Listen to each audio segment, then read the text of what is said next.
What's up, everybody? My name's Seth and we are back in more Trove Geode. Today we're going to be talking about crystal. Yes, I know, this is definitely one of the most difficult resources to end up getting in Geode, for the simple fact that it's going to end up being a required resource to get out of Geode, because you would need it in order to get meta matter. Not to mention there's like a million things. If you end up getting to the final tier, it costs 10,000 crystals per costume. It costs 7,500 per mount, except for these guys, which is actually over 10,000 crystals. It's absolutely insane the amount of crystals that is required. Clearly a bit of an oversight from the devs, or at least I would like to think that it's an oversight from them. However, recent live streams of people actually asking them and telling them how broken and unbalanced the crystals are, they've said nope, they like where it is. So unfortunately we're just gonna have to deal with it. But right here you can see the luminous reliquary is pretty much what you're gonna have to get in order to guarantee yourself some meta matter, on top of the fact that you're gonna have to use a lodestar. So this one is going to end up giving you a chance of getting meta matter if you just end up filling up the reliquary and then you end up hatching it in this thing right here, right? Or you can end up going down and crafting yourselves a lodestar, which is going to end up being in the enthusiast tab, and these things are expensive. At the current market value of all these items on PC anyways, these are going to end up roughly costing around 300,000 flux. Of course, that's including the amount of crystals, with an average about of 10 to maybe 15 crystal pinatas. Now, crystal pinatas are fairly random in the amount of crystals that they can end up actually dropping, because they can either drop 800 a pop, or they can drop like 100 crystals. It's very discouraging when you end up buying tons and tons of pins and then they just don't end up dropping anything. But anyways, on PC, roughly this is 300,000 flux, which means on console it's probably going to end up being that much more expensive. But you need a lodestar to use on the reliquary in order to end up giving yourself some, meta matter, right? So there's going to be a handful of ways that you can end up actually optimizing the way at which you end up getting crystal. So first of all, I'd mentioned that you should probably end up going into Moonglow Grotto, especially if you're going into tier 5 and stuff like that. It's just going to end up generally being one of the easiest caves. Obviously it's supposed to be the first one, Verdant is second, and Sunken Sun Vault is the absolute worst, because when you get into tier 5, for some reason there's lava in it. And when you're actually in the geode caves, your stats change and you only have like maybe 500 health or something like that. So if you touch the lava even once, you're pretty much just dead no matter what. So we'll try and hopefully end up finding a layer very quickly. Otherwise, if we don't end up finding one right away, I can just end up giving you guys a quick example. But what you're gonna want to do for crystal farming anyways is level up your thumper as much as possible. I'll show you what the stats are going to end up being for it. Never mind my reliquaries, I don't gotta do that right now. But I'll show you what the stats are going to end up being for the actual like thumper when you end up leveling it up. However, you don't technically have to level up the thumper in order to end up being effective in some of the later tiers and stuff like that, because the thumper itself is going to always end up revealing more crystals when you end up throwing it on the ground, right? So these are just random crystals that you find out in the world, and for example, that gave us one crystal. Now hopefully our thumper is going to end up revealing one, yeah, right there. So these ones that the thumper ends up revealing are going to end up being doubled. So as we end up grabbing just one crystal, we're going to end up getting two. Now, if you end up finding one of these right here, there's no distinction between the signs outside of the fact that you just know this is going to end up being a layer, right? And, you know, crystals are going to end up being helpful towards some of the era modules as you have them leveled up. But again, this video is mostly focused on just crystal farming in general. But I also wanted to kind of address some of the other things that happen with crystals. So as you end up getting your end charge leveled up, you're going to end up recharging as you grab crystals. You can see my glowing hand right now means I gathered enough crystals that I'm going to end up getting a free throw with my grappling hook. And perfect, look at this, we ended up actually generating a crystal layer right here. So these are going to be where you're spending most of your time. Now if you're in tiers 5, you're going to end up, or even 4 actually, in the higher tiers, you're going to end up seeing a lot more crystal. And depending on the generation, the best generation that you can end up getting is in the Moonglow Grotto. There's going to be a very, very small layer ending room And what that ending room is going to end up doing is forcing all of the crystals to end up being in one specific area. Whereas something like this, you can see all that it really does is the room is bigger, thus there's the same amount of crystals roughly just spread across a wider area rather than a bigger area equating to more crystals, because ultimately it means that these things are not nearly as useful. So anyways, this is going to end up being one of the rarer crystals that you can find. That's going to end up giving you 15 crystals outright. Or if you end up finding some with your thumper, you're going to end up getting double, so you're going to get 30 crystals outright. And you see that we're kind of doing these off numbers because I'm gathering all these crystals at once. So you're going to want to try and roll around into all of them and gather as many of them as you can. And if you end up doing a good job with it, not to mention just getting lucky with the generation, when you're in the later tiers, you can average about maybe 500 to 1,000 crystals per, excuse me, pardon me, water went down the wrong tube, per layer. Or if you end up getting one of the good generated areas, you can actually roughly end up getting 2,000 crystals plus. So in one run, so long as you end up generating enough dungeons, you should be able to end up getting your hands on enough crystals, or at least very close to end up getting yourself a reliquary, a reliquary, so that you can hopefully end up getting meta matter. But it is going to end up being quite difficult. So there is a little trick that you can end up doing to kind of optimize your playing field here.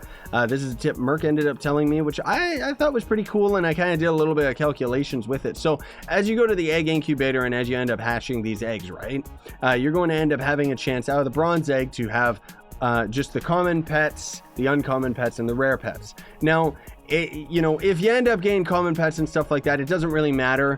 If you end up loot collecting these guys, you're going to have to exclusively loot collect them here. Normal loot collectors won't work for some reason, but they're going to end up giving you crystal. Now, forcing the eggs to end up hatching, like forcing bronze eggs to hatch, is going to end up costing more crystal than you're going to end up earning for actually loot collecting these guys. However, one thing that is very interesting to point out is that every time you end up leveling a companion, you are going to end up getting that much more crystals as the resource that you end up getting out of them. So whereas with the common pets, you don't really gotta worry about them, you can just loot collect them like right away. It really doesn't even matter, honestly speaking. But if you end up getting an uncommon pet, which is symbolized by this green circle right here, those guys you're gonna want to keep, and the rare ones, which is a blue, you're gonna want to keep as well, because even though you can see 10,000 crystal, that's pretty good to be able to loot collect this guy for 10,000 crystal. However,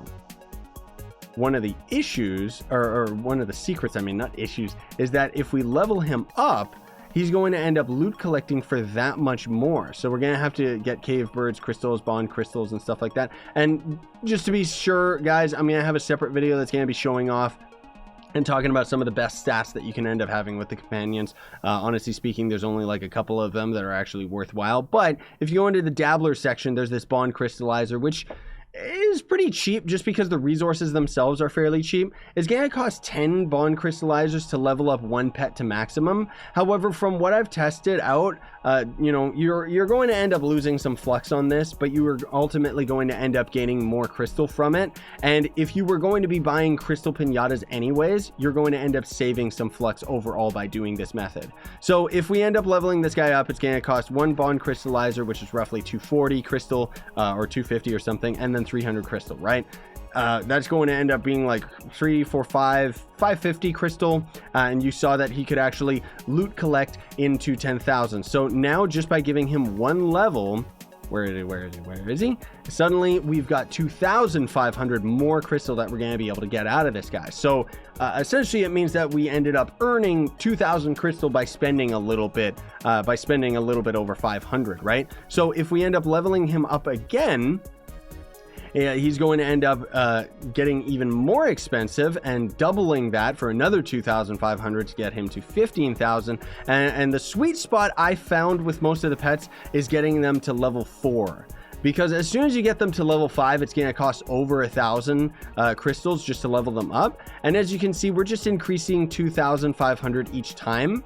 And I just generally found through, with most of the uncommons and stuff like that, that for my own personal taste, I'd say you level them up to 3 or 4 before you end up loot collecting them, because then you're going to end up getting your the most bang for your buck. I would say that at 3, you're making probably the most profit as far as the crystals are concerned, but at level 4, you're getting just a little bit more extra, and it's going to be quite expensive to level the creature up to 4, but it's going to be even more expensive to level it up to 5, which ultimately is going to end up being like, is it really worth it? Because let's just see right here. So 7,500 or 17,500, and if we were going to level this guy up again, he's going to cost 750 as well as 4 crystallizers. So 4 crystallizers, let's just say they're 240 a pop, so 4 of them is 960 plus 750. Yes, I'm using a calculator. So it's gonna roughly cost us 1,710 crystal in order to level this guy up, not to mention the other resource, which is the fire heart. As you can see, I don't even have enough of these in order to do this, so let's just buy a couple just for the sake of the video. And if I end up leveling this guy up, that ended up costing me some flux as well as 1,700 crystal. Is it going to end up being worth it? Technically speaking, yeah, because we are going to end up getting, you know, another 2,500 crystal out of that. But the fact that it ended up costing those late game resources is why I personally think that it's, you know, it's not as profitable. You know, it's still going to end up giving you a profit for sure. So if you're all about, and I mean 100% about getting crystal for the sake of just getting crystal, then you're gonna want to level up all of your pets to level 5 in order to end up getting the maximum amount of crystal output, which is obviously going to end up being quite a big profit. But if you're about being smart with it and kind of saving your flux for the sake of, because essentially the argument is that you're buying crystal pinatas or you're doing something like this, and even this is based on random number generation, because you gotta end up getting uncommon or rare pets in the first place out of either bronze eggs, like most of us, which require 10 hours of crafting time, or if you go for accelerate, then you could end up risking the RNG, but the odds are not in your favor by any means. But you know, right here right now, 20,000 crystal, so definitely worthwhile. You can also use 50% crystal gathering potions while you're out in dungeons, but it's, or layers, I mean, it's not going to end up being that good though, honestly speaking, because that's only 50%, not 100% like it should be. Because if we were getting 100%, then we would end up actually getting you know, 60 crystals from the bigger crystal parts. But otherwise, just to show you guys a quick example, at least on PC anyways, the prices of these guys is fluctuating. Usually 18,000 seems to be the proper amount, because we've only got like a handful of pages, which the pages do seem to be going up. But either way, you can see on page 2 we're already getting very close, and page 3 we suddenly just bump up from 18,000 and up.